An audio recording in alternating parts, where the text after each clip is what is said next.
help my child's arm movements in standing? Okay, this is where the breakdowns of development are showing up in vertical. What does that mean? Okay, crossing midline should have happened before grabbing the feet and all of that kind of movements, right? And so when a child has issues with midlines from the fingertips all the way into the shoulders. Now, the first midlines that you're looking for is the coming to midlines, right? And the coming to, right? This is what the arm looks like. But when you cross a midline, it's not like this. It doesn't maintain. The rotation starts to come in, right? This is where it starts, right? But now my sternum's starting to cross over. All my whole body starts to go into, and then eventually, quickly from that, in the crawl, when you're coming to sitting from the back and going into all fours, this is when the rotational midlines start coming into play, okay?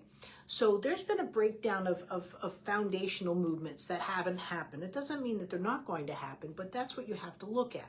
So now that you're looking at, so his whole standing, and this is where you get issues with ADD. There is no crossing midline. There is no Shakira, right? There's no rotate. All of these kind of things, guys, right? There should be rotational midline crossings. Yes, I can do it both ways, right? That go into play with all of this. So there's rotation this way, there's rotation this way. All of these things have rotation, right? When a child is visually impaired, the hands go up. Okay, that's what we do. If it's pitch dark out and you have to go to the bathroom in the middle of the night, this is where your hands are going. You're not walking down and striding down the hallway. You're like feeling your way, right? You're protecting your face, you're protecting the fall, your vestibular system is on alert. So when also too, visually, now the second thing that you have to work on, I converge, right? But I also converge. That convergence should go forward and backwards. This is why the swing and all of those kind of things, or when your 2-year-old starts doing this, Mom, what? They're playing with that convergence, right? I just did this in the cage. And that has not kicked in for your son whatsoever. So when he steps back, right, his eyes aren't keeping this, right? And nor is the vertebrae and all of that. This is convergence. This is playing with the ball. Your fine motor skills convergence, sort of your gross motor skills. So those are the two biggest breakdowns that you need to work on. This is where you start looking at the segment training, right? Because you're going to start learning more of those nuances that happen in development that you need to start working on, right, with your child, right? He didn't do tug of war. He didn't do peekaboo. Peekaboo is this, right? On all this kind of thing. But I'm pulling an object over. I'm going away. Tug of war, even if just these little beads, right? That kind of thing. And then eventually the catapult, and they're just taking the rubber bands and all that.